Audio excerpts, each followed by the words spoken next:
Hello, today is August 25th, 2014. We're meeting today with Mr. Boyd Johnson at his home in Loveland, Colorado. My name is Brad Hoops. I'm the interviewer for the Northern Colorado Veterans History Project. Welcome, Boyd, and thanks for sitting down today to tell your story. Well, I'm happy to do it. I'm glad to be asked to do it. Very good. Well, let's start out then. Tell us a little bit about yourself, your date of birth, where you were born, a little bit about your family. All right. I was born on January the 28th, 1926, in the heart of Los Angeles. I was born at home, and my parents lived in a small cottage behind where my mother's parents lived, and so I was born in that house. But the location is very interesting in that it was in the heart of Los Angeles. Right now, it would be right near the cross between the Pasadena Freeway and the Hollywood Freeway. Oh, is that right? Almost a stone throws away from the Dodger Stadium. So really? It helps you to get located where I was born. And I lived in the Los Angeles area up until I was at the high school level, and we moved out to San Fernando Valley at that time and went to high school there. So I was really in various locations, but it turned out that all of this was during the Great Depression. Yeah, and that's always a question I like to ask your generation. Do you have much memory, and can you talk a little bit about how your family was affected by the Great Depression? It was a very significant, we had a real impact on us because my dad had a terrible time getting a job. He was well educated in various aspects of work, but it just the work was so little. He was an excellent auto mechanic, and there's always a need for an auto mechanic, but it was hard. But the Depression years, when we couldn't actually pay our rent, we moved in with family members 7 different times. And I later learned that that was a description of being homeless. So when I think about it, we actually were homeless in 7 different times. We lived with family members. That was not a bad experience. I enjoyed being around the family. They seemed very happy to have us there, and that part was very good. But it just illustrates how significant what the impact of the Great Depression really was. Yeah. So that had an impact all the way through until the Second World War began in Europe. At that time, it seemed no difficulty getting jobs, and my dad was able to build a house for us out in San Fernando Valley, a small home, and so we moved out there, and that was the first time we'd been out of the heart of Los Angeles over all those years, and that life changed for us at that point. Life was we never were homeless after that. That was the end of that, and so. I have a brother who was just about 2 years younger than I am, and life was very good for us during my high school years, and that time we just did very well, and keeping work mainly is what I'm talking about, and so on. But I had extended family members, and they were very helpful. So I've lived in quite a variety of places as a youngster. Yeah, right. So I'm assuming then that you were in high school when Pearl Harbor was attacked. Do you remember where you were and what you were thinking? Yes, I remember it very well. On September the 7th, we were home. We heard on the radio about the bombing of Pearl Harbor, and our immediate thought was my aunt, who lived in Glendale at the time, and because her husband, my uncle, was in the South Pacific at the time. Oh boy. And so we went over to spend the day with her and with her family, and that was a good way for us to spend that day. And we had the radio on all the time. She had no news at all about him or what had happened there. And he was in the Marines. So that day we spent totally there and glued to the radio. The next day was a very interesting day because I attended school, and they had all of us from the high school gather in the bleachers to listen to President Roosevelt's speech.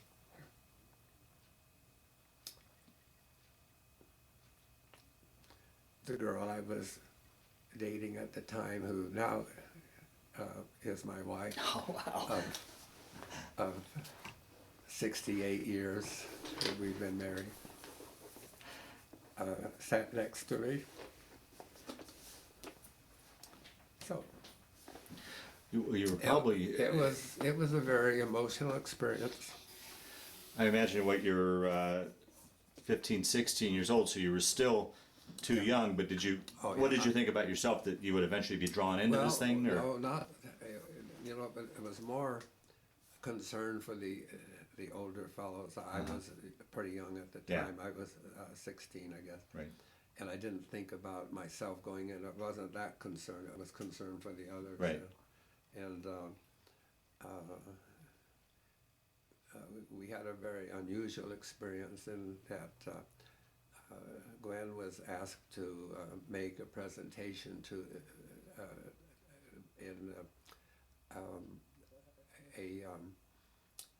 it was a dedication to those from our high school who were at war at the time, and she made a beautiful presentation to the whole auditorium, and after it was over, she came back and sat by me afterwards. So that was the kind of emotional experiences that happened. I was working part-time. I could work 4 hours a day, even though I was in school full-time, and 8 hours on Saturdays. And I got a job in a machine shop in Beverly Hills, so I was driving over the mountains from the valley into Beverly Hills to I operated a turret lathe. So even though I was still in high school in the San Fernando Valley in Van Nuys, I was able to work that period of time, and then during the summer I could work full time, and then I graduated.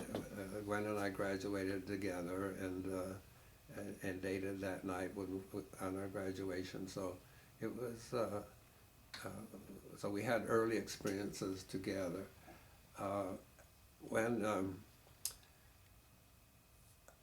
And she went off to college, and I was working full-time in a defense factory then.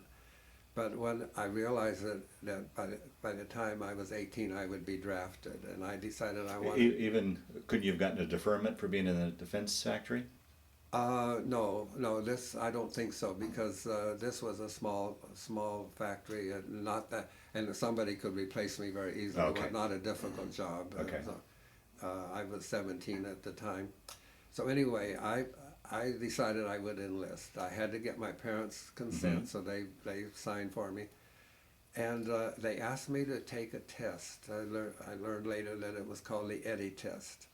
I took the Eddie test, and it happened to cover many things that I had in high school. I took a college prep course, and so the test, the other aspect of the test that was helpful to me, it was not timed. I was able to, they put me in a room all by myself to take this test, and I could take as much time. So a lot of mathematics, which was fine. I had advanced mathematics in high school, and other things that were relatively easy. But I could go back and check my work. So evidently I did very well. On the day of my actual enlistment, the auditorium was full of people, and when the person announced about what was going to be happening to this group of people as we were inducted, our family was invited to be there, and they said, only 4 of you have been selected now as a result of this test that we took to go to Chicago to start a training program. It turned out to be the most amazing program because in 1944 I was in school the full year. It was the most difficult year of the total war, and I was missing all of it. I was in school in preparation for my assignment. So that was a tremendous help. Now, did that test, had you already selected your branch of service, or that test also put you into the Navy? Oh, they told me where they had me take that test for a reason. They wanted me to go into this course. But I mean, as far as the branch of service, as far as the Navy or the Air Corps, or the I had already selected the Navy. So and why did you choose that branch over the others? Because I don't know. I was never an athletic type person, and I never saw myself out in the battlefield with a lot of hiking and physical activity. So I thought, well, maybe if I got on board a ship, it would be a better experience for me. Okay. So that was my reasoning for it. Okay. All right. So I didn't know what I was getting into or what was going to happen. Right. Okay.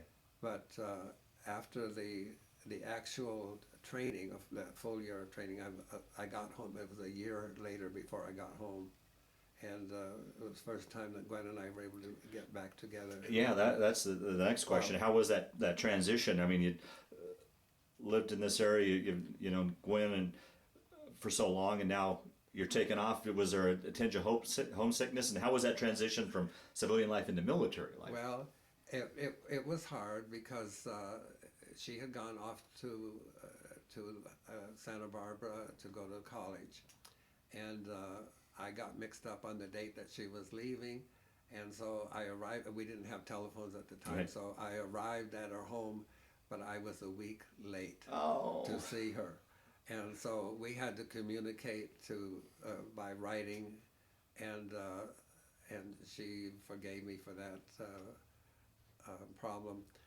and she was excellent as a writer, and so we were communicating that whole year, and then I got to see her, of course, on my first leave, which I went into the service in January, and my first time back to see the family and all was in December of that same year, so it was just a full year. Wow.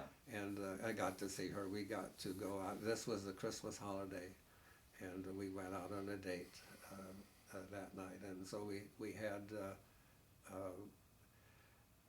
then when I was stationed at Treasure Island in San Francisco at that time, and it was the beginning of a real courtship. We were really making plans, and it wasn't long before we became formally engaged. And I have a picture over there that I will show you where we took a photograph the day before I went overseas. And so I went back to San Francisco and was put on a ship, a troop ship that took us to Hawaii. Let me back up on that last date with you and Gwen, and before you left. What were the emotions there? I mean, you were heading into uncertainty, really, and quite frankly, may have never ever come back. Oh, sure. Yeah. Well, that's very interesting because we did spend a lot of time together during that leave, and during that time, she got very serious, and she just said to me, she said, "Boyd," she said, "I want you to make one promise to me." And I said, "Okay, what's that?" And she said, "If you return injured," she says, "I want you to return to me." Wow.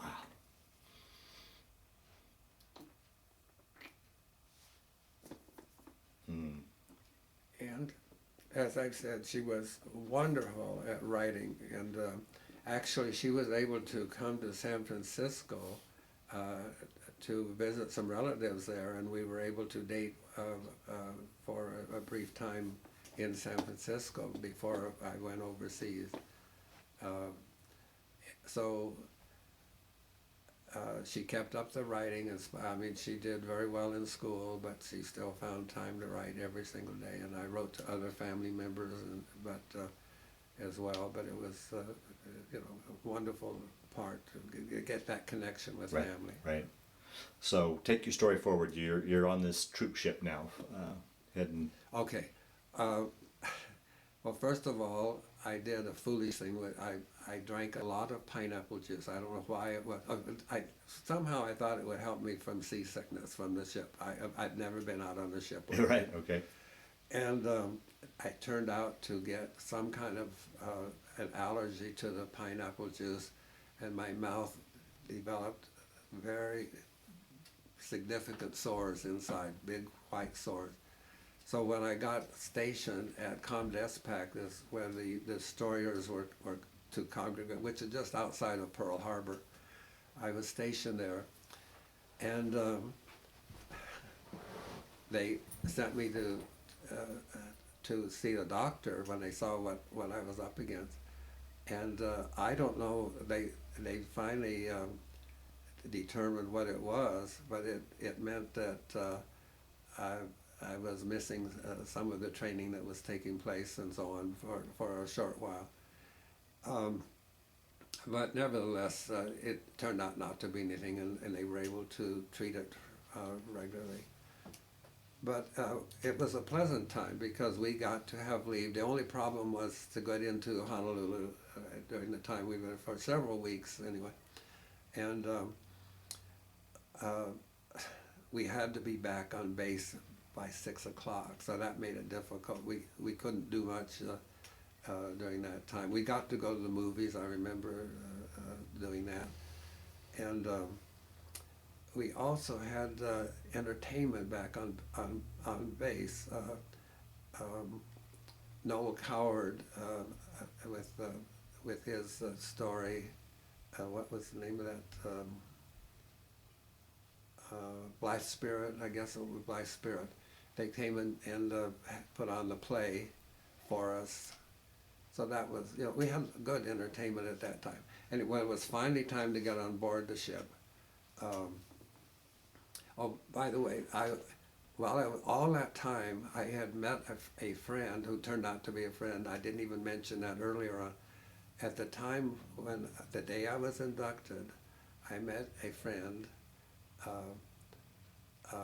Richard Dick Keller was his name. And while we had time to wait before it was ready to get on board the train, my parents took the two of us to see a movie. So we became friends at that time, and we were together all this time, including Pearl Harbor and all of the time together at school. Oh, is that right? Oh yeah. So we really had a chance to go together, and anytime we were out. And so here we were. We've got pictures of us together in Honolulu and so on. But after that, I've never, after we both got into separate ships and so on, I never was able to keep contact with him. So it was interesting that type of experience. But I did develop new friends. Okay. Now, after I was assigned to a ship, we were sort of spending time to gather together. It was Admiral Halsey's Third Fleet that they were trying to develop, and we had to wait for one ship for another and the different things. So we were just told to spend time, and they sent us to South Pacific, and it didn't amount to much, but we had 3 ships, 3 destroyers that were spending time together. And pretty soon we were able to go to Leyte in the Philippines, and we got Admiral Halsey came from there, and we got our complete fleet, which meant that we had 3 aircraft carriers together, and then we had the all the battleships around the aircraft carrier, but our job was to protect those carriers. So you were the picket fence around it? Around the whole thing, all the way around. And so from that point on, we were just busy in getting prepared to go off the coast of Japan and to get those planes that were bombing Japan. So it was after Doolittle had started the bombing of Japan, and then shortly after that we started sending aircraft carriers and all that. We were just going back and forth off the coast of Japan as a complete fleet, and we were protecting the aircraft carriers. Now we did a very good job, and we didn't have any difficulty at that time. Trying to remember exactly, I guess it was before that, before we got off to the coast of Japan, that we were at Okinawa. Oh, wow. Yeah, and we were told that it was safe at the base, so we could, the fleet could go to the base there. And we could still hear the fighting off on the island in the distance, so we knew that they were still finishing up whatever needed to be done. But we got word that one of our destroyers that was on duty had been hit by a kamikaze. And so there were several of our ships that went out to gather, to actually help them. And it turns out that we got there before the ship sank. And we were able to get all of we had about 350 people on the destroyer. It was a destroyer just like our own. And we got them all off. We had 27 of them that got onto our ship. And we had a very emotional experience. We actually saw that ship sink. We were out on the deck, and the ship went up like this and down, and a very emotional experience. Imagining, because we could just see ourselves with everything we owned would be gone. So that probably was the most emotional experience. And when I got on board the destroyer, I made friends very easily, especially the ones that were connected with communications. And that's where that was your responsibility? I was in communications by that time. Uh-huh. I had finished my training and was ready to repair radar, sonar, radios, any of the equipment. And we had to keep the transformers going and anything of that type. And I was assigned at general quarters to the jamming equipment, and that means I was in a small section back where the guns were located, and I was responsible for the jamming part and listening for the frequency, the Japanese frequency. So to jam their communications? To jam their communication. Okay. So that was my job. Well, it turned out that I was right next to the 5-inch guns that were going on, and I had no warning whatsoever. All of a sudden there was, well, of course that meant that a plane was getting close. Well, it turned out years later, I discovered that I had been injured with my hearing at that time from those guns. I went many years without having any hearing difficulty. I did. When I did have the problem, and when they found out that, they said, that's the kind of damage that you had with your hearing. So I've had hearing aids now for the last 10 years or so. But that's the only major problem that I've had with health. I've done very well since then. But okay, we were. Let's get back to the story now. You're on Okinawa when. Okay, I was on Okinawa, and then we got that when we got the fleet together and started the bombing of Japan itself. aircraft carriers. We had 3 aircraft carriers, and we had the same routine every single day as we were traveling back and forth off the coast of Japan. And those planes would take off, and we were able to watch, and we knew, and they would go on for hours and hours, and when they would come back, we would see them land. When we were told that the Japanese had surrendered, they continued to fly because they were, I don't know that they were bombing, but they were making sure that this was a real thing. Now, when you heard about Japan surrendering, obviously the dropping of the bombs, could you comprehend what this big bomb they talked about was? No, we had no idea about we heard about it. We heard that the bombs had been dropped, and as a result of that the war, they were asking for peace at that time. And so our ship was assigned the task of going to Iwo Jima to pick up mail. So we got close enough to see the island, and we knew that there had been a major battle, that we were fully aware of it. But it also meant that we missed being part of the actual signing with the Missouri, and like the rest of the fleet was there. So that was all part of it, but our ship missed that. Oh, wow. But anyway, we went to Yokosuka Naval Base, and we were stationed there. It was, we had a lot of liberty. We had to be back on board ship by 6 o'clock. But other than that, it was a very interesting experience because... Did you feel threatened going into town at all? I mean... Only in our mind. Really, yeah. It didn't happen. It didn't happen at all. They were glad this war was over, and we were not aggressive in any way. And of course we could not communicate because of language differences, but they obviously were gracious to us, and it was a pleasant experience. Really, yeah. We enjoyed looking. In fact, sometimes people even were able to get on a train and go up to Yokohama. We were in Yokosuka, from Yokosuka to Yokohama, where the big city.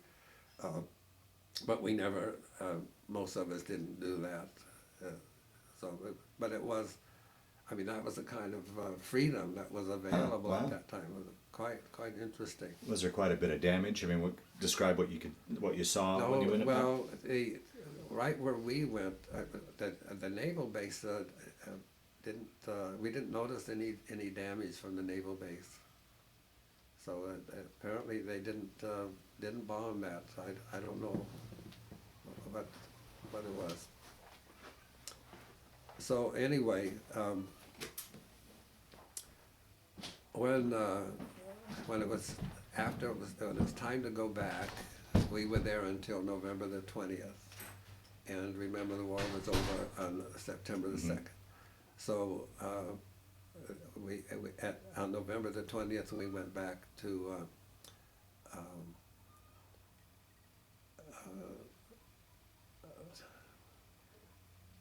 they started back. We stopped in Hawaii on the way back. I had had a leave, but one of the friends that I made had not ever been to Hawaii.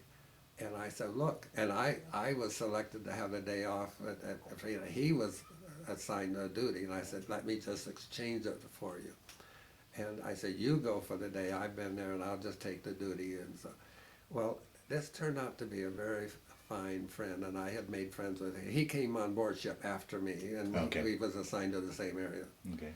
And his name was Francis Smiley Jr. He was just known as Smiley. The reason the story becomes important is that as time went on, and we were stationed in Philadelphia after the war, he says, Boyd, he says, my parents would like to meet you. And I said, well, that would be wonderful. He says, so next weekend, I'm going to take you home to visit my parents. On the train trip, we went from Philadelphia to New York. He knew his way well because he had been very familiar with the area. And we got on a train that went to Poughkeepsie. And on the train, I says, "You said we're going to go to a hotel." And I said, he said, "Well," he says, my parents have some responsibility there. They manage a lot of the things." "Oh," I said, "they're like keepers." He said something like that.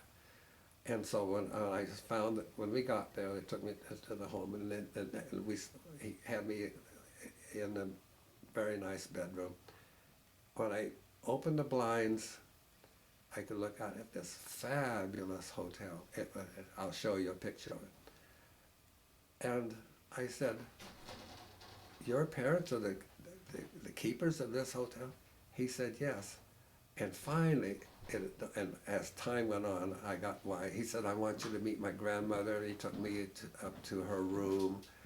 And I said, "Smiley," I said, "your parents own this hotel." He said, "Well, Boyd," he said, "I don't talk about that." Wow. And all this time, there was absolutely no indication of the extreme wealth that this man had, or that this family had, or anything about him.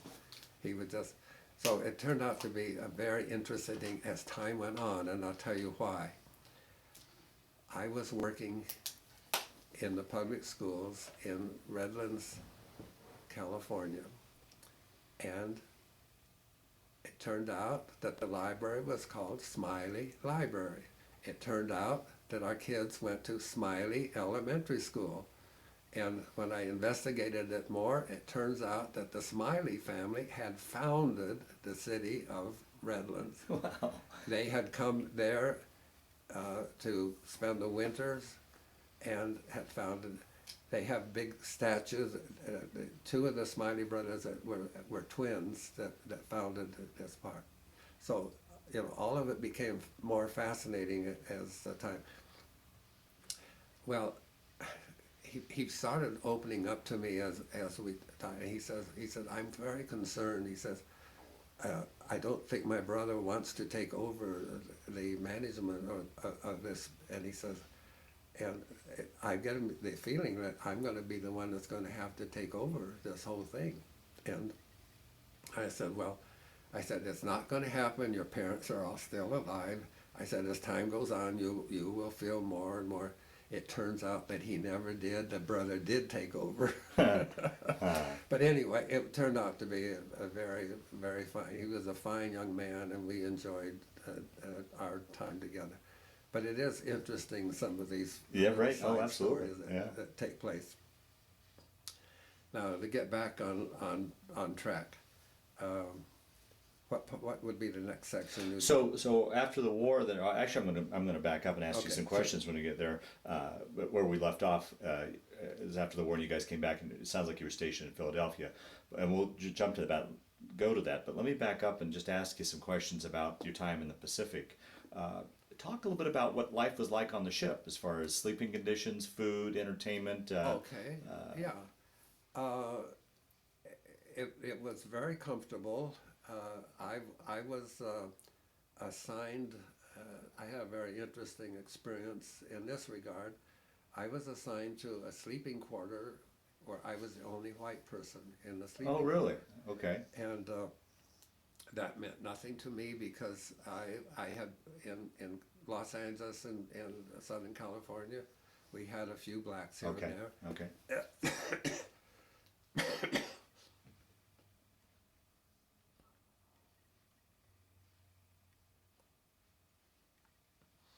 And so I was assigned a sleeping bunk there, and it turned out to be off to the side when the stairs that went down to the main dining hall.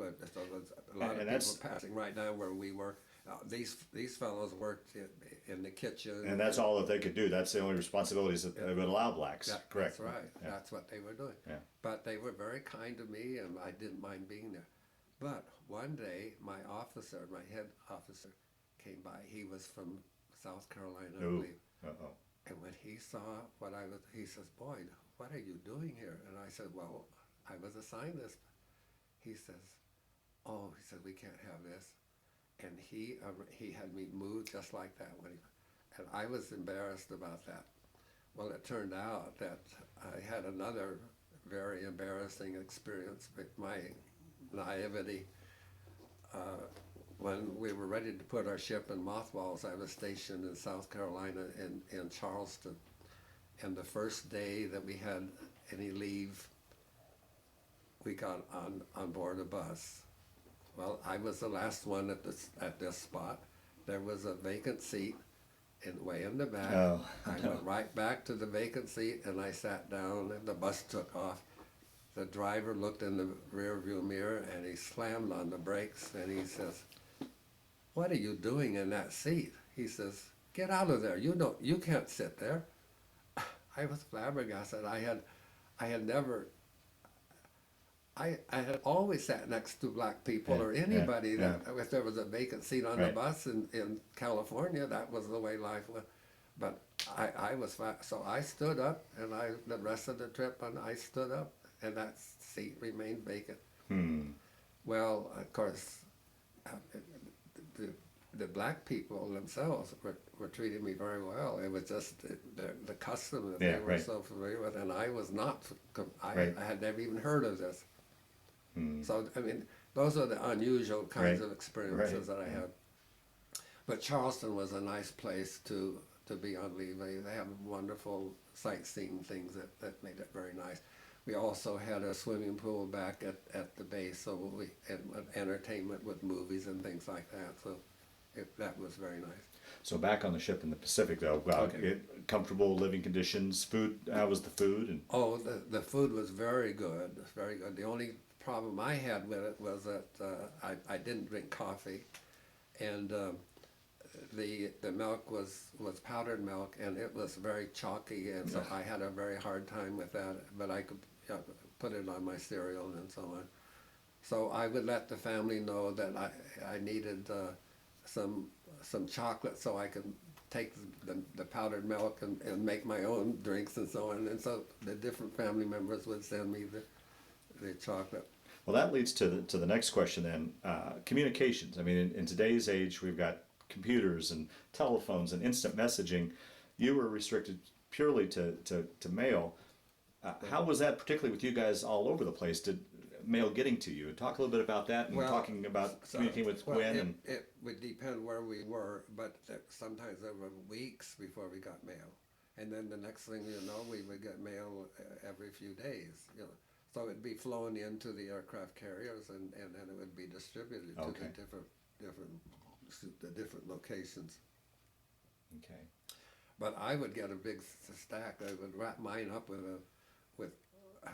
twine in order to get it to me. I later I joined the Smiley Association. I mean the Smalley Association after the war, and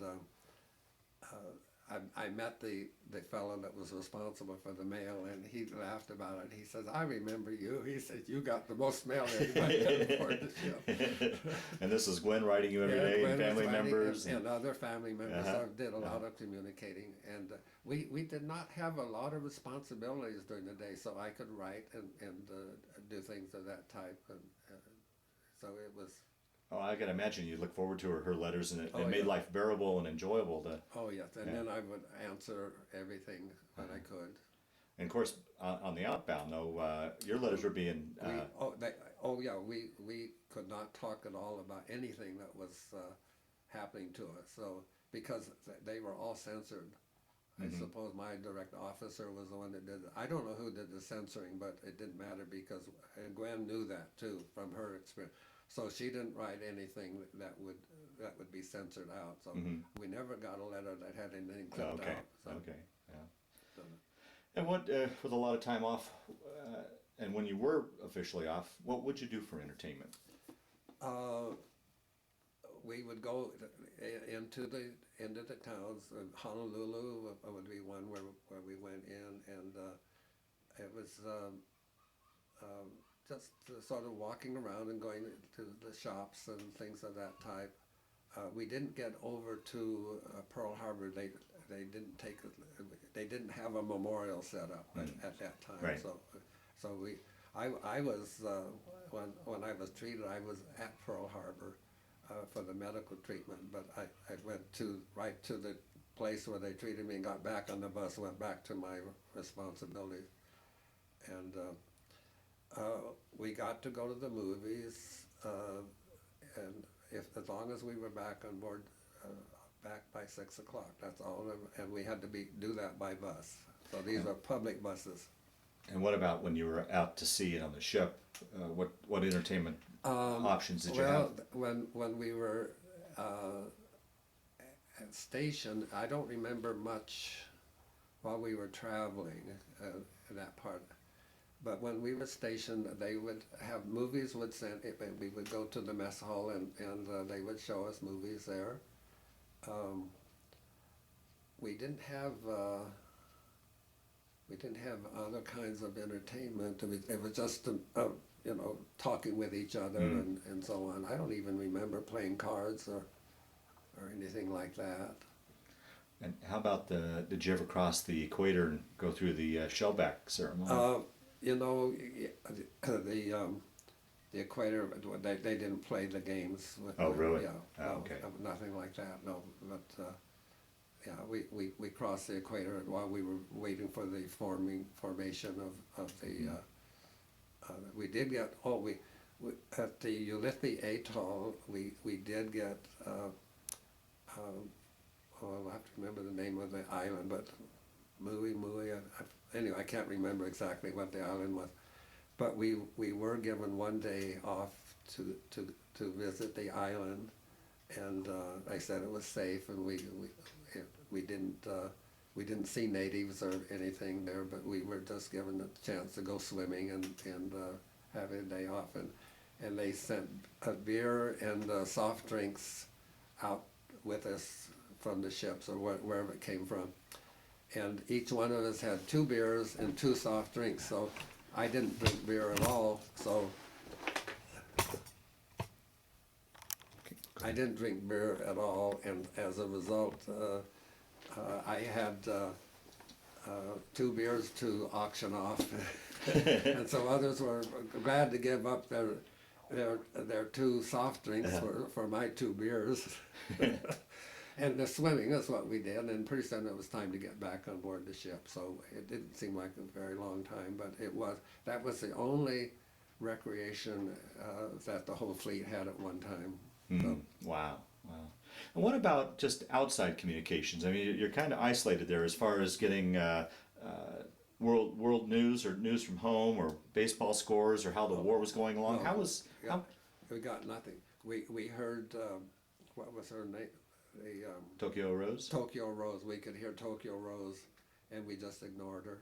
We just ignored what she was saying. We knew it was all propaganda, and so we had radio, but we didn't have news.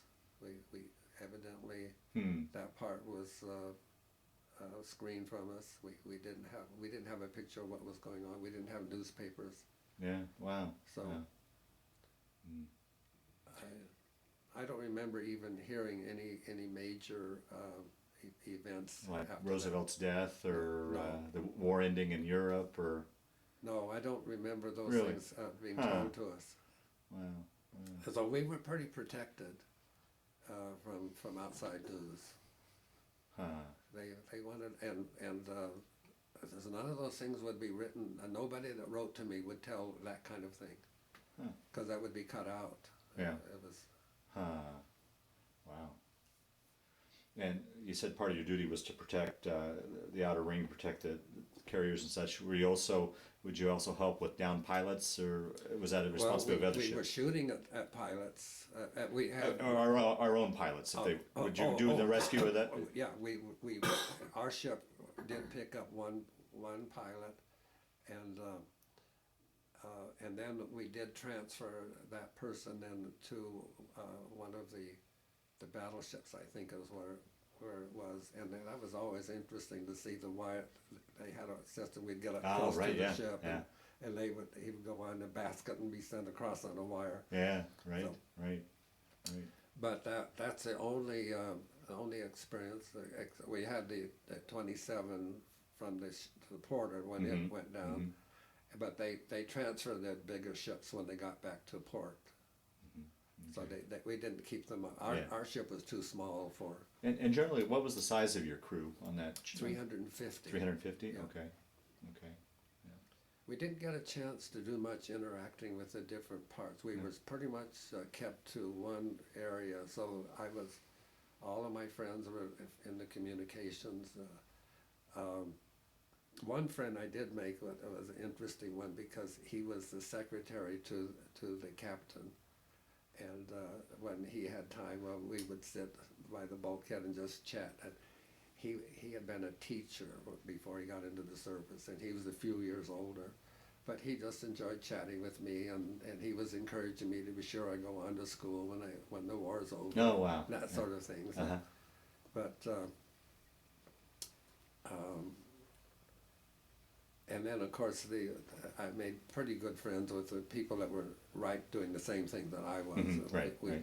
We had a transformer room. You know, it's very interesting because many years later we had a chance to go to Baton Rouge, Gwen and I did, and they had a ship, the USS Kidd, which was stationed there as a museum, but it was the Fletcher class, so it was just a Okay. duplicate of mine. Uh-huh. And so Gwen got a chance to go on board that ship, and I got a chance to. I couldn't believe how small it seemed to me when I saw it. Wow. It seemed like it was just such a. How could we possibly have 350 Yeah. people on this ship? Well, one reason is we didn't do a lot of mingling, and we just sort of stayed pretty much with one little area, it seemed like. There wasn't the interaction. I didn't get to know the people in the other areas of the ship at all. So we had duties that we had to take when we were in port.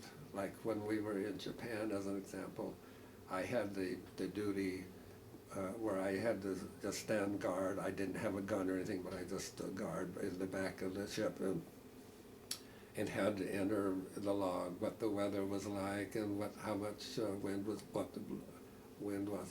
I wasn't used to that kind of thing, but I pretty well just copied what was up there, gave the date and the time, and how long I was there. But I was very fortunate with my assignment. It gave me a lot of time, that felt perfectly safe. Yeah. And no difficulties. Yeah, yeah. Do you remember the day that VJ Day was announced? Was there a big celebration on the ship? Or? No. No, really? Huh? No. No celebration. No, life was too serious. Wow. I mean, we still had the responsibility for managing the ship and running our. No, we didn't have any. No, we didn't even have any celebration at any time. Wow. No. I've always been curious. I don't know, as you were protecting the carriers, and I see in newsreels and movies when the Japanese are flying over, everybody's shooting. It seems like there's a lot of lead that goes up. Where does that come down? I mean, well, in our case, of course, we were out at sea, so it would be off, and we were separated enough. Oh, okay. They knew that this was a big operation with a lot of. I've seen movies of this same the Third Fleet, and it took a lot of space to get all those ships together. and how far would you be from the center where the carriers were? I mean, it'd be miles. We could see them. Oh, you could? Okay. Yeah, we could see Oh, them okay. all the time. Yes. Oh, okay. Yeah, it wasn't that far that we couldn't see them. Oh, okay. But we didn't know what was going on any of the other ships at all. No communication Communications. about. Wow. If anybody had been injured, or something, we never heard about it. So the war ends. You guys come back to the States. You said you're stationed in Philadelphia. Did you take the ship over to Philadelphia, or did you go to the West Coast and meet up with the ship? That was another interesting experience. When we got to San Diego, because I lived on the West Coast, I was given a leave of absence. but the rest of the ship went on through the Panama Canal. Canal Oh, and went no. around to Philadelphia.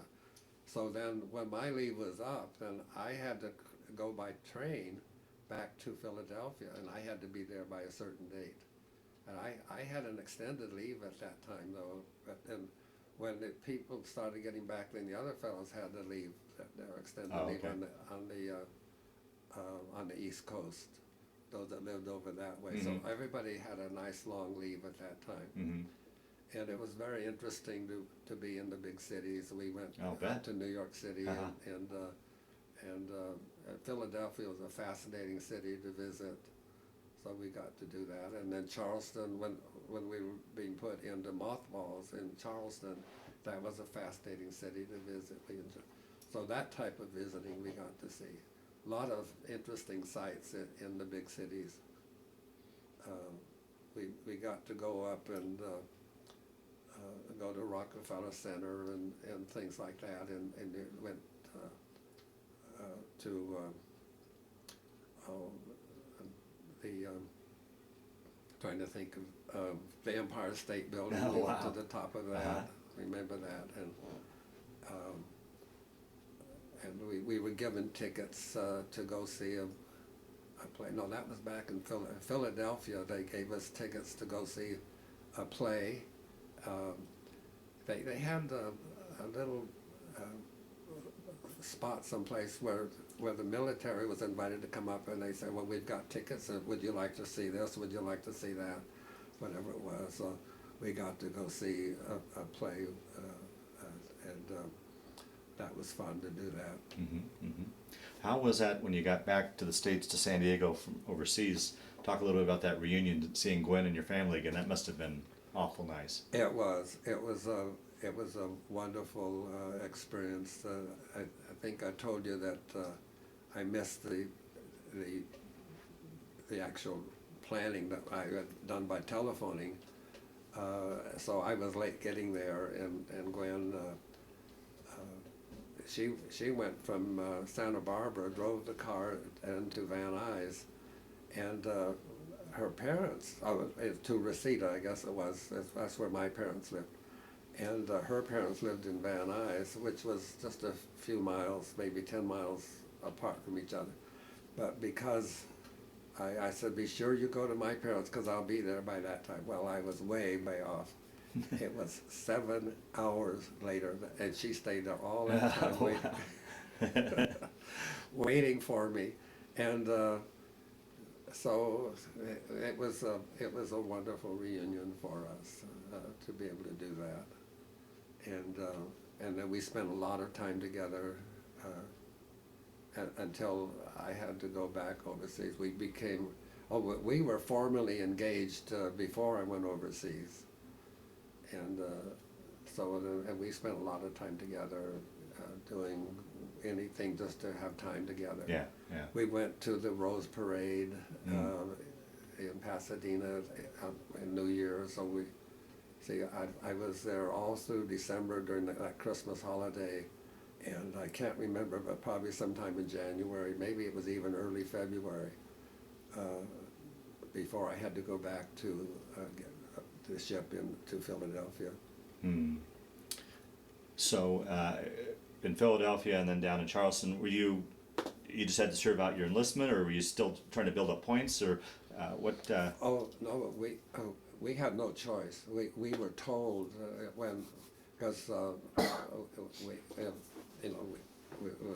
we didn't get a chance to choose when we would leave or anything, but they did a nice thing for us. They arranged for us to get off early, and I was able to leave before the other people on board the ship, and to take the train back to Los Angeles, and then shortly after that I was discharged at San Pedro, and so I was discharged on May the 20th. They told us that they were letting us off early in order to get home for Mother's Day, and that must have been earlier in May. So but I just remember the date of the discharge was May the 20th, and so then, of course, they tried to talk us into signing up. Yeah. They wanted us to stay, especially those of us that had this formal training that they wanted. But I was ready to get on with my life. Mm-hmm. Mm-hmm. Uh, Well, take your story then. Now you're out of the service, and Yeah. take us into your post-war years. And Well, I feel like I was very fortunate. I was very fortunate. Gwen and I were married. I was discharged on May the 20th. We were married on June the 12th. So it was just a few weeks after that we got married. Mm-hmm. So then we went on our honeymoon, and we went to Big Bear Lake. 3 days later, we came back to Pasadena because Gwen's best friend got married. She and her husband-to-be stood up for us in our marriage. 3 days later, we came back and stood up for them for their Okay. marriage. So that was a very nice experience. Mm-hmm. And then we went on our honeymoon. We went up the coast of California. We went to a little cabin in Pacific City, where the golf courses are, and as you know, the 17-mile drive between Carmel and Monterey and all of that. I had been stationed at Monterey or at Del Monte during my training, and that was a nice experience by itself, because they put us in hotel rooms, and we didn't have to stand. It was the only place that we ever got served by sitting down and had waitresses come. They hired the women from Monterey to come in, and they just waited on us. It was just amazing. So that was a very pleasant experience to be there, and we had a lot of opportunities for entertainment and so on during the year that I was in training. So anyway, we had a very nice trip with our honeymoon, and then I did a little bit of work in summertime with my dad, and then it was time to go to school. And I had an interesting experience with my dad. He was sort of an old-fashioned type person, and he says, we were driving, the two of us together in the car, and he says, Boyd, he says, I hope you understand that you're going to have to go to work in order to care for Gwen. And I says, Dad, I'm going to go to school. I said, Gwen is expecting to, in fact, Gwen will be teaching, and she has one semester to finish up, and I will go to work during that time, which I did. And she finished up her work, got a teaching credential, and then she put me through school. And then... And were you able to also take advantage of the GI Bill? Oh, I want to talk about that. Yeah. I did, in more ways than one. The GI Bill is amazing because it's not only for education. In my case, they paid for my total expenses to go to college. I'm talking about tuition, any material, all books were paid for, anything, even down to a slide rule. They paid for a slide rule for me. And any expense that would be connected with it, all the way up through my first year in graduate school. And by the way, I got $105 a month in addition. Now, you think that's wonderful. That's not the best yet. The best yet came when I had an opportunity to build a house while I was in school. And I went to the bank because I had heard, well, first of all, I went with the idea that we would be able to buy a home through using the GI Bill.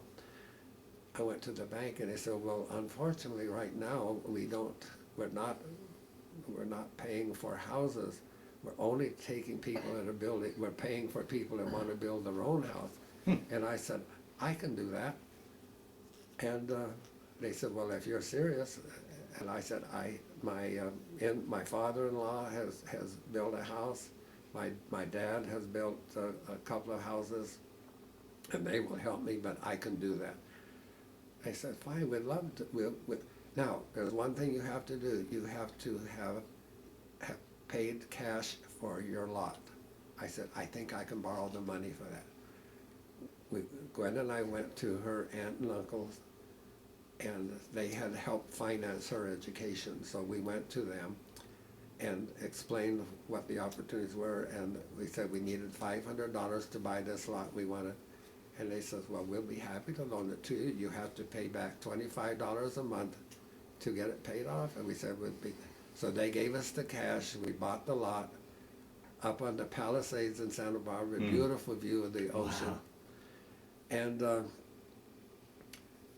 so they gave us a $6,000 loan Wow. to build this house. So I built every aspect of it. I did all of the, first of all, my father-in-law was able to spend a lot of time with me. He had built his house. I used his plans, except I made an exact reverse because I wanted, where they had the picture window in the kitchen, I wanted to have it facing the ocean so we could see Sure. the view. So I changed that and I made it into a hexagon. So I had had drafting in college, so I knew how to make the plans. And so I started with the plans, had them approved, and started with the construction. Now, my father-in-law was there quite a bit, although he had other responsibilities too. So my attitude was, if you don't know how to do it, you go find it where that's being done, and you take a little pad, you make a drawing of it, you take it to the hardware store and say, I don't know what that's called, but this is what I need next. And they would tell me what it was called, and I would buy what I needed. If I didn't know what came next, I'd go to the library and get a book that told me how to construct a house. Wow. And so I built all aspects of it, from the foundation, putting in the plumbing, all of the electrical work. The electrical work was easy for me with my background. Yeah, right, yeah. So I did all the electrical work, did everything. Let's see, yeah, I had the plastering done there. I think I did. I'm trying to remember because I built several. Anyway, by the way, I was going to school at that time. I would come in. We had schooling, like certain classes on Monday, Wednesday, and Friday, others on Tuesdays and Thursdays. So there was time in between, and I would do my studying at night for that. And when we got all done and moved in, Gwen's family, her mother and father, moved in with us, and they sold their house in Van Nuys, and then I constructed a house for them right next door. Hmm. So I had built 2 houses by this time. By the time I finished, Wow. when we sold our house, I wanted to become a teacher, but I wanted to be in the secondary level. Gwen was doing teaching at the elementary level at this time, and but the University of California in Santa Barbara did not have a secondary program. They had a junior high program, but I wanted a general secondary. I wanted to teach high school. And so we decided that we were going to have to go to San Jose State College in order for me to go. So we planned to move so we sold our house in Santa Barbara, and we paid off, and we had $500 left, and they said, now that's for you to spend any way you want, that $500, because you're going to have to pay it. You're paying it all off. And we bought a refrigerator that had a freezer at the top. The first Philco, it was just amazing that we could, but it cost us $500. So anyway, we took the money that when we sold the house then to buy a new car, and we bought a yellow Chevrolet, 1950 Chevrolet convertible, yellow convertible. Well, our friends the ones that we stood up with when they got married and so on, had just bought one in Alhambra, and they were telling us about this neat Chevrolet, and they had got the green one, and so we went down and decided that's what we wanted.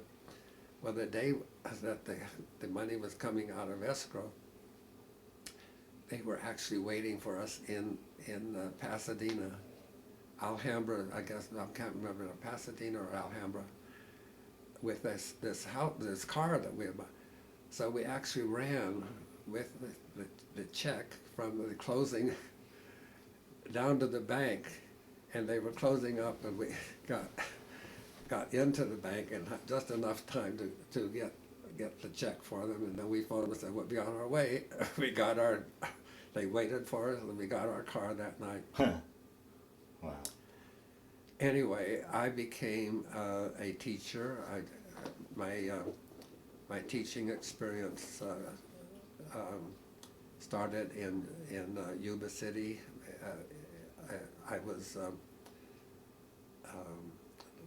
we got a home in Marysville to live, and I had ironically I was teaching at a junior high level. It was really it would be like a middle school type thing in the 7th, 8th grade. So my first 2 years were at that level, and we had our first child there, and she was having difficulty in her development, and we decided that I wanted to get down. Her family had moved to South Laguna to be by the coast, and Santa Barbara was good for Gwen's mother and her conditions, that she had health problems, and so they wanted to be by the coast, and so we sent out letters saying that what my background was and had so on. When we got there, we had, I think, close to 25 letters. Oh, really? That offering of letters, offering of a position. So I phoned San Bernardino on my way, and they said, well, I would have to wait until after a certain time in order to meet with somebody. And so in the meantime, I called Redlands, and they said they were hoping that I would. That these people were offering me jobs in by mail, yeah. And so I went to Redlands. I liked it very much. It was just a wonderful place. I got a teaching position and taught 8th grade. Then, at the end of the year, my principal came to me and he said, Boyd, I want you to become a part-time counselor. And I said, I don't know anything about school counseling. He says, neither does anybody else on my staff. But he said, you've got the kind of characteristics that I really want. And he says, I want you to have the job. Huh. And so I said, okay. So I became a part-time counselor. By the end of that year, a credential became required. So I had to go to the school now in order to get a credential during the summertime. So I was doing part-time work and going to school. Well, that started a career. My principal took a liking to me. He liked what I did.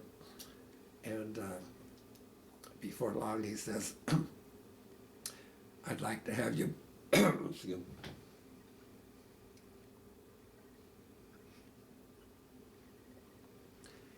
I'd like to have you become a school psychologist. And I said, well, I'd love to do that. I said, but he says, you're going to have to get the credential. And so I was teaching, full teaching and going to school to get my credential. I had to travel first of all, from Redlands to Los Angeles State College, and then back to Claremont. So I went to Claremont Graduate School. And I got my master's degree, and I got my pupil personnel credential, first in counseling and then in school psychology. I had an amazing experience that first summer at Patton State Hospital.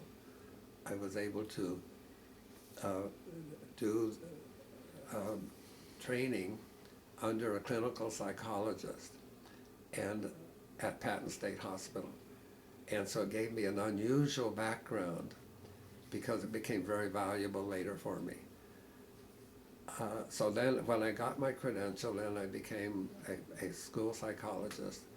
They had two psychologists that helped do the training, but they had some difficulties, and they asked me to become the chairman of the department. So I became, I was in charge of three psychologists. Two of them had trained me.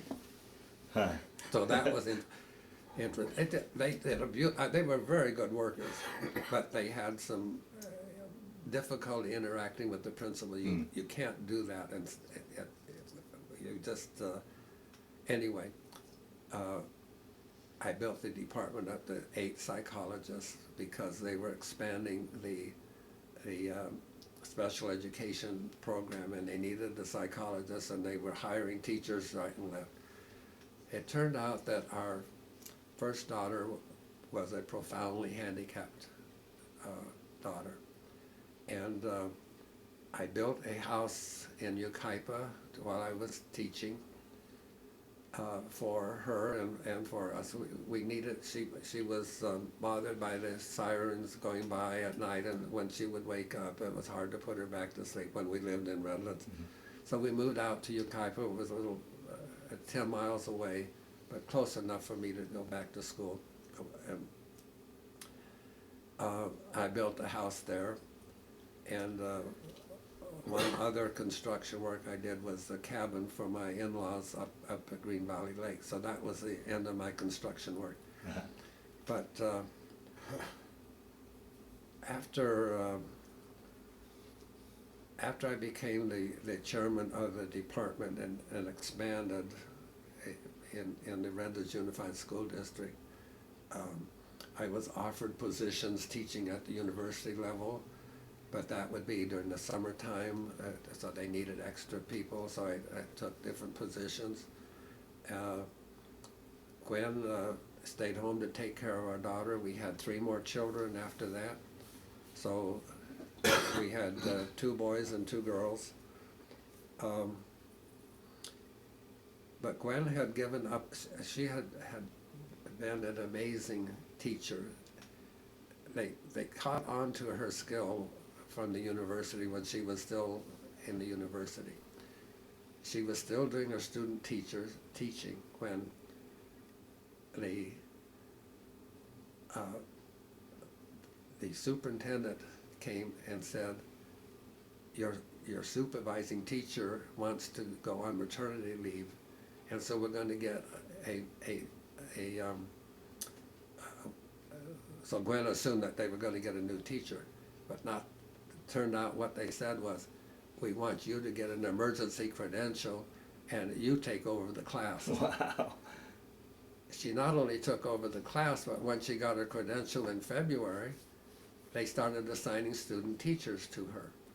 So she was an outstanding teacher, and she had student teachers in all the time that she was teaching in Santa Barbara. But when we decided to have our family, then she didn't teach anymore. But when we had the handicapped child, it was a full-time operation, and different. She stayed home 13 years. We had eventually to put our daughter into a hospital setting, and very hard on Gwen. Sure. She had a very difficult time, and I said, look, you can go back to teaching. She had withdrawn her retirement money, and I said, all you have to do is just agree to pay that back, and you can get your credential reinstated without any trouble. And she said, no. She said, I don't want to get back into teaching, and she was getting quite depressed at that time.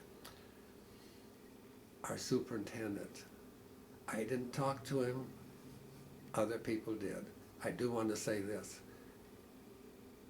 The supervisor from Santa Barbara that had known of Gwen's skill became an assistant superintendent in Redlands. And he made contact with me early on when he found out I was teaching there and so on. And he apparently talked with our superintendent, because I never did. I'd never talked to him about Gwen's background or even the people that I was very close with, but the superintendent called her and he says, I'd like to have you come down and be interviewed. And she walked out with a teaching credential. I mean, with a job, an emergency credential, until she got everything straightened out. She thought she was taking first grade class because that's what she was used to. He said, oh, no, we want you to teach special education. So she started working as a special education teacher. It wasn't long before other superintendents in the area became aware of her skill. They started sending teachers to observe her in the classroom. It wasn't long before the State Department became aware of what she was doing. And they got my administrator and Gwen together, and they asked the State Department asked them to write a project that they were now being encouraged from the federal government to write this project. So she wrote the project that was for teaching special education teachers. And so then she was given a leave of absence, and she became an employee of the State Department of California. And so both of us then were working in special education and so on for all of these years. Then we finally decided, I had been teaching there for 31 years, and we had always talked about opening up our own private practice. And Gwen came to me one day, she said, look, she said, if we're really serious about going into private practice, we can't just keep putting this up. So at 58 years of age, we went, we went down to the retirement office in Santa Ana and inquired about it. And they asked me, well, do you have an early retirement incentive at your school district? And I said, I don't know. I've never even thought about it. So they had me call somebody that I knew from the business office, and they said, no, we don't have one. I said, what are you doing talking about retirement? And I said, well, we have made up our mind. He said, I don't believe you. He said, anyway, we went back and announced it. Well, we had a huge party for both of us retiring at the same time. And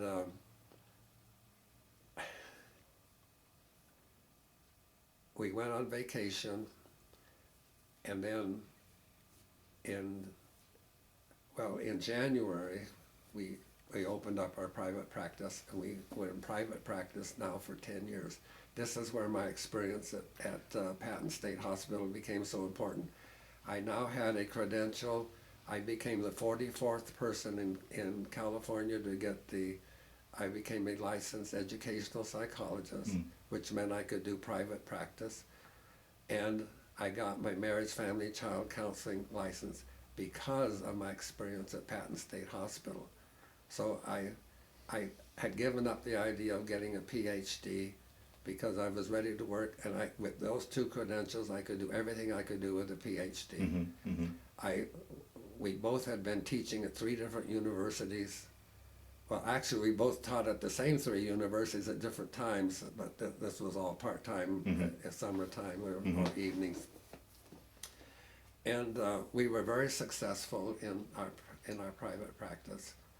We had 15 therapists. Wow. By the time we got fully going. And they said, we had people traveling from long distances to come into our center, and we got very good recommendations from people in the district who knew our background. They started talking about, well, why don't you expand, go over to Moreno Valley and open an office there, and go out to Victorville and open an office out there. We said, we don't want to do all of that. So we decided that we would just retire. This was 1994 now, and we had been in private practice for 10 years. And by the way, during that time, I had worked at Charter Hospital now, working with people who were being, Charter Hospital was one where it was a 30-day in-hospital setting, and often when the patient did not want to be there, they could force them to be there for 72 hours, and then they would convince them that that would be the right place for them for their thing. And they had an excellent program, and eventually was taken over by the Loma Linda University Hospital. And so that was another good experience that we had. So you had 10 years in private practice. How many years altogether in education? Let's see, I had 33 years in the public school and 10 years, so that'd be 43 years. Wow. 43 years. So And 43 including your private practice, or 43? oh, that includes the private. Oh, okay, so 33 in education and then Right. another 10 in private practice. Right. Okay. And so then we did some traveling. We did quite a bit of traveling at that time, and then we visited here in Colorado. John had my youngest son had married and had moved here, and our daughter had lived here earlier, so we had been here quite often to visit her, and so it turned out that we would come here quite often for visiting. And one time I was here, I was helping John with some of his work that he needed. He was in real estate at the time. And he said, I just wish you could be here longer. I said, well, how long do you want us to stay? And he said, well, boy, I could just use you all the time. And I don't know, we just got to talking about it, and we said, well, maybe. Oh, by the way, we had inherited some money, so that helped us to be able to buy 2 pieces of property. So we owned this property here, and we owned a rental in Fort Collins. That was before we even thought of ever moving here. Mm-hmm. So when this came up, we said, well, maybe, don't we have an apartment that we could, a house where we could move into? And John, oh yeah, you sure do. And so we just decided, people in Redlands could hardly believe it, that we were going to leave Redlands. We had owned our house by this time, and we had been entrenched in church, and we just announced we're going to sell. We sold it very fast. It was at a time, it was before the difficulty in selling. It was at the peak, really, and this was nice. And this was 19. Let me think now. What year was that? 1997, I think, is when we, at that time. So we sold our house. I can't believe how fast that happened, because we planned to do some repair work, and when the realtors that we were going to get, people knew what was happening. They called our realtors. We weren't ready to. We said, well, we had a lot of work to do before. They said, please don't do any work. It won't make one bit of difference. He says, let us try to sell it. Well, it sold within days. Wow. We were just amazed at how fast it sold. And so then from there on, we were able to move here, and it turned out to be a very good move for us. Oh, good. So we've had our retirement years here. We got very much entrenched in the genealogy society here, and we were very happily involved with the King of Glory Lutheran Church. So that's been a very good experience for us. So we have a lot of friends here, and it's been just a very good move. Oh, wonderful. So we're happy in our retirement. Excellent. So you said you had 4 children, grandchildren, great-grandchildren? Yes, we have 4 grandchildren, and we have 2 great-grandchildren. Okay. Well, we'll start to wind down this interview. Through the years, did you ever keep in touch with guys that you served with, or was there any sort of ship reunions or anything like that? I became a member of the Smalley Association when we still lived in Redlands. My first meeting was in San Diego, and I started getting contact with different people there.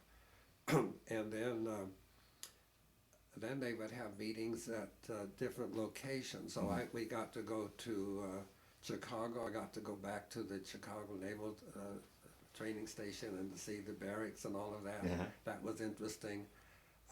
We went to Baton Rouge for a meeting there near New Orleans, and that was very good. We went to Houston, so we went to Galveston to see the museum in Galveston, and probably the most important one to me was the one at Baltimore. We flew to Baltimore, and we were able to go to Annapolis on that trip, and we were able to go to Gettysburg. Oh, wow. I happened to have a great grandfather that fought at Gettysburg. Oh, wow. And so that was an amazing experience for me. Sure. And I have been writing,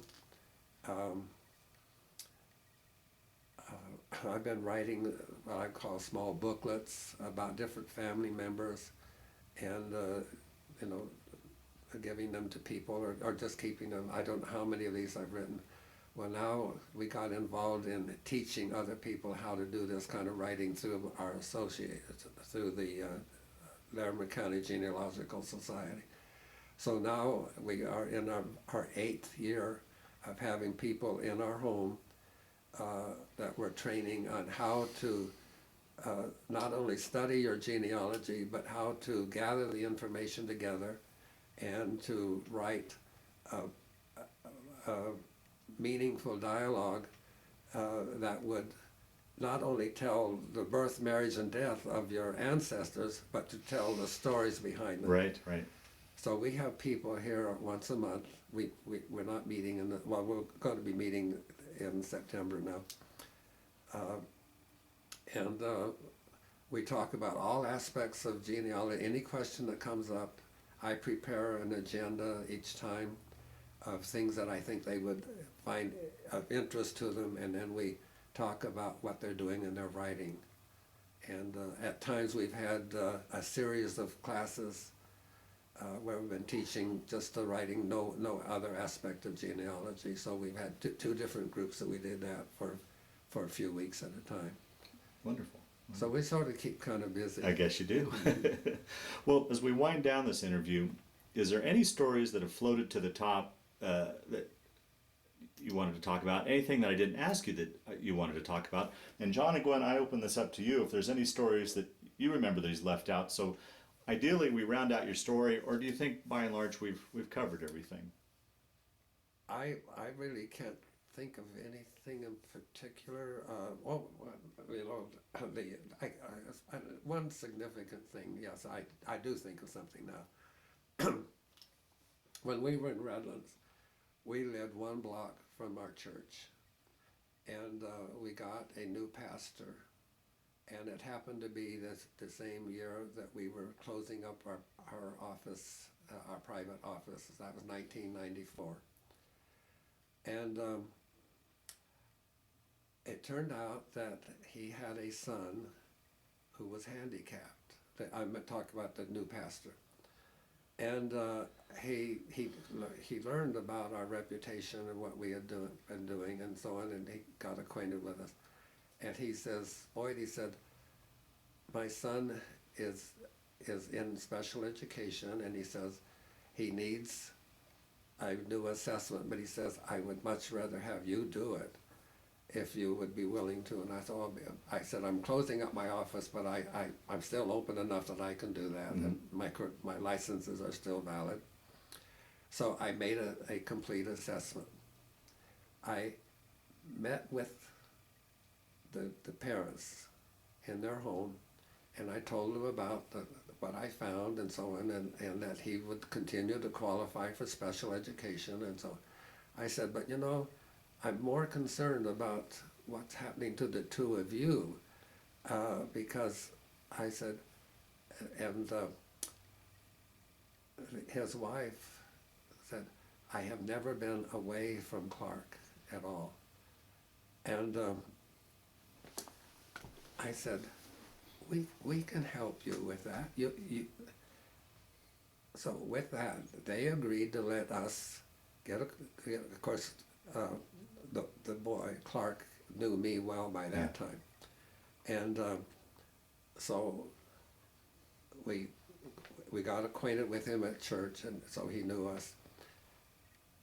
We finally, we would say, let us come and get Clark on Thursday evenings on a regular basis, so you would know that we're going to have Thursday nights off, and we would take him out to dinner. He could not shower himself, and so I would come back and I would shower him and put him to bed. And they were floored. They had never had anybody ever offer that. Peg had never been away from him at any time at all. And that started a contact that was very significant for them. We met with him on a regular basis.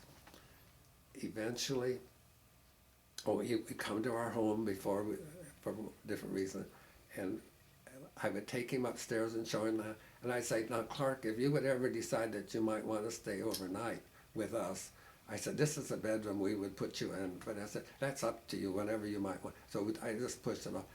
It turned out that eventually it was a good time. And I says, your parents want to get away for a weekend. I said, you remember that room upstairs and you said you would stay? I said, how about coming? Oh, I'd love to do that. Huh. They had never been away from it, ever. And from that time on, we were able to have him at any time that they wanted to go someplace and so on. And we had been at that church. We had a care group at that church as well in our home, and that means a group of people that we just got together. Our pastor would develop, I was the chairperson in charge of the one in our home, and the pastor would have an outline of what we would do. He says, we're going to limit your group to 8. When we had our training, we had a full year's training, and then he says, I'll limit the group to 8.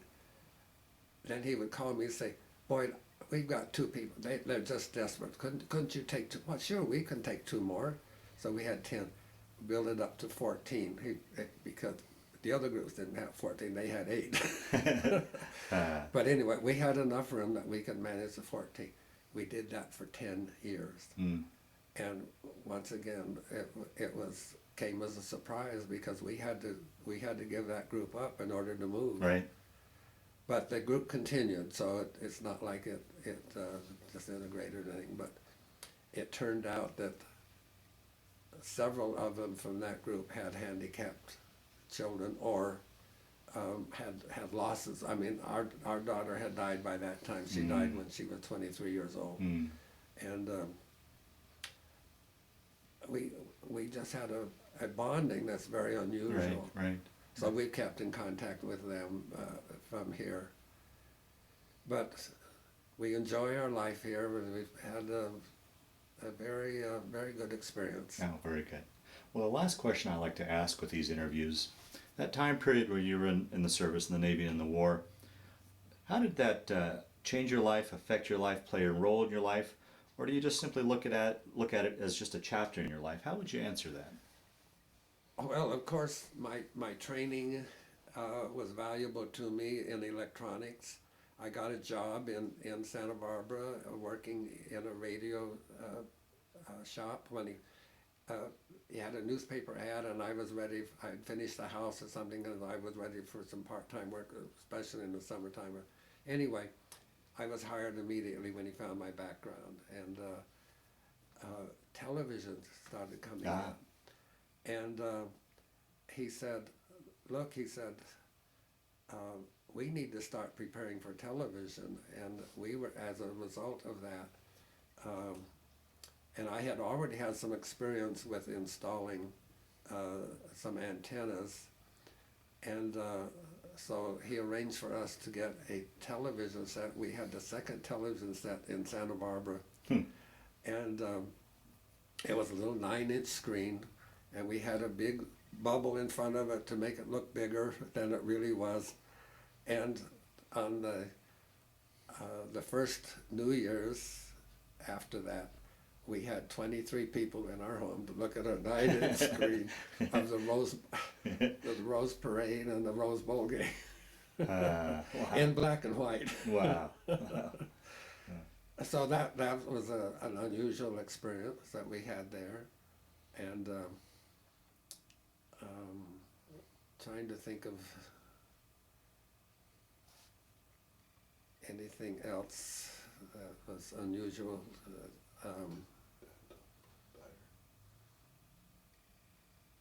Can you think of anything I missed that ought to be talked about? I think the thing that I would like to say, that every year of our 68 years together with this man, our cup has been full, Oh, and it has overflowed with worthwhile and rich experiences. And the only decision I made in my life that gave me the most wonderful life anybody could ever have was when I said to my husband, when he said to me, "What if I should ask you to marry you?" And I said yes. wow. Wow. I think this is what a wonderful way to end this interview. Boyd, I want to thank you for sitting down to tell your story today. But more importantly, I also want to thank you for your service to our country. Well, I appreciate that. Thank you very much.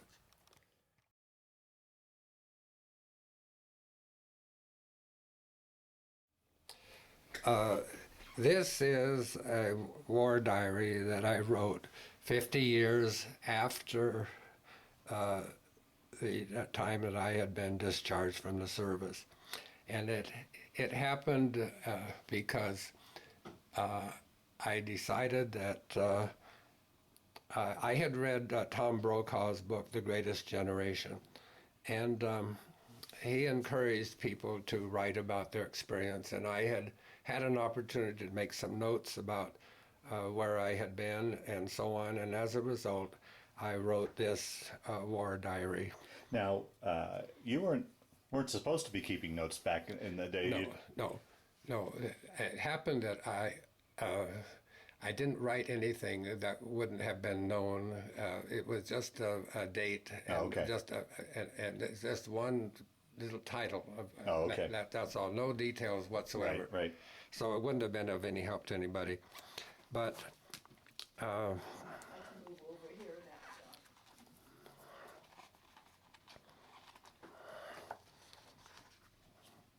now. this is a table of contents, and so I have 43 pages altogether, and I have photographs all the way through.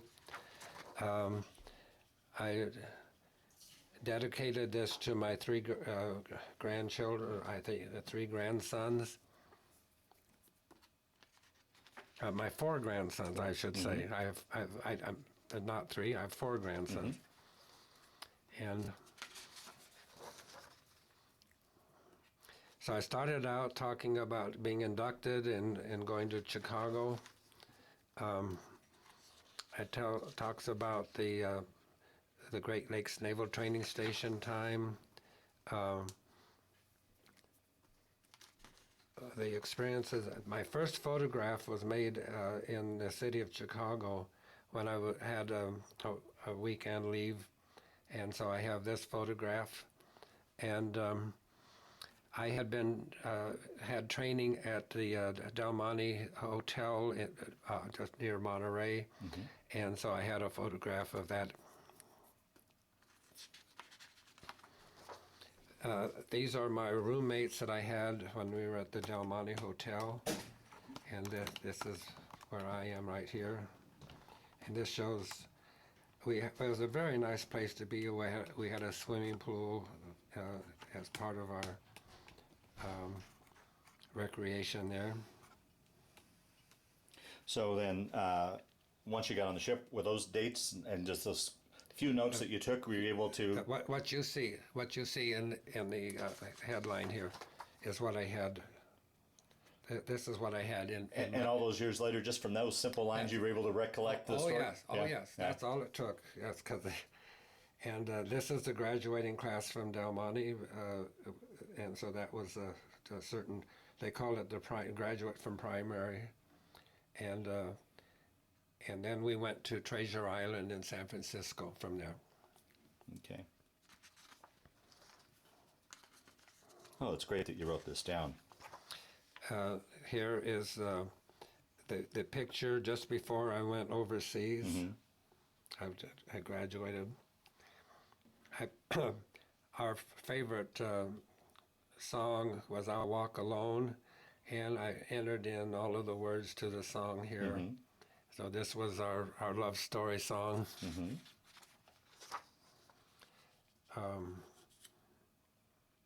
So this just reminds me of the different. You notice like this was February 7th, now February 27th. Oh, right, okay. Uh-huh. So it skips a lot of time in between.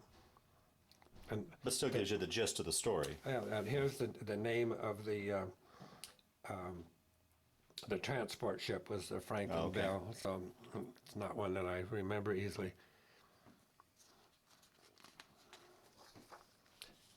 This is my friend Dick Keller that I met on the day that I was inducted, and we were with each other in Honolulu on this.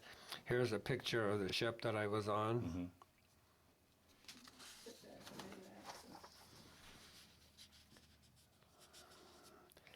This shows different sites in the Pacific Ocean where I was on duty. Mm-hmm. And here are the two. There were three of our ships that were together. So we have the Roe and the Stoddard. So the three of us traveled together a lot. This is Ulithi Atoll, where it was just the three ships, I guess, that we had the time off there, not the full group, before we got together with the group. This is a picture of the sinking of the USS Porter, and here it is actually with the up as it was going down, and I was able to take these pictures right from the no, I didn't take any of these pictures. These pictures were others that I was able to get a hold of to show that, and I didn't take any pictures. And like you said, that was a very hard time for you, that sink. Yeah. Yes, it was. Here's a picture of Admiral Halsey and Admiral McCain. This is when we got in with the fleet. This shows the Corsair and the Ticonderoga. That shows what an aircraft carrier looks like. Mm-hmm.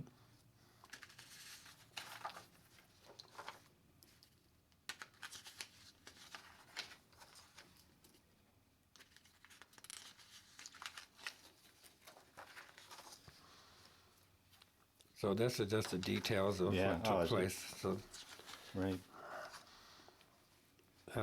This is a picture of my friend Smiley, and this here I am in the middle, and this is Billings.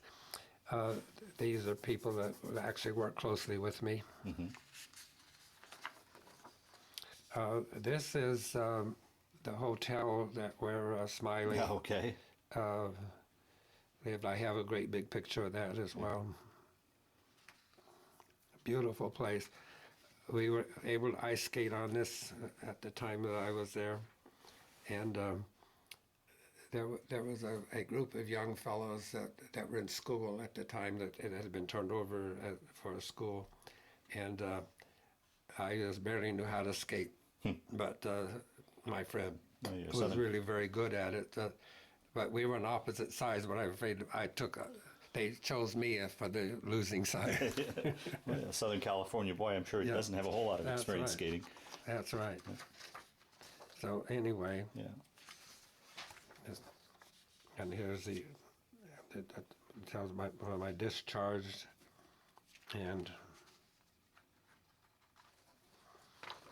here's the better picture of, I'm moving this around, but this is a good picture of my ship because I'm probably in that group right out there somewhere. That's where I remember standing when they were taking pictures.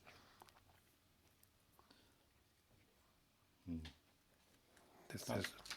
It's wonderful that you were able to record this down. Very important. This is a picture of Gwen and me just before I was sent overseas. We were engaged by this time, and the frame of it was bought and given to us by our oldest son, Dan, who happened to be in Pearl Harbor at a time when he realized that this would have some significance for us. So he bought this frame and was able to give it to us for this particular picture. So we're very proud of this as a souvenir for us. Very nice. This is one of two plaques that my daughter made for us. This is the picture that I showed you before. This is my dog tags that we had to carry around our neck all the time and have with us. And these are the ribbons that I had representing my naval experience and the experience in the Pacific and in battle as well. And my daughter enjoyed putting this together, and we appreciate that from her. Oh, very nice. This plaque represents some of the souvenirs that I was able to purchase when I was in Yokosuka Naval Base just right after the war. And I just was able to buy some little odds and ends. They had people that were selling them in the streets, and we were able to exchange the money that we had, and these are just some samples, and it's been nice to have these up on the wall, just souvenirs that we've enjoyed.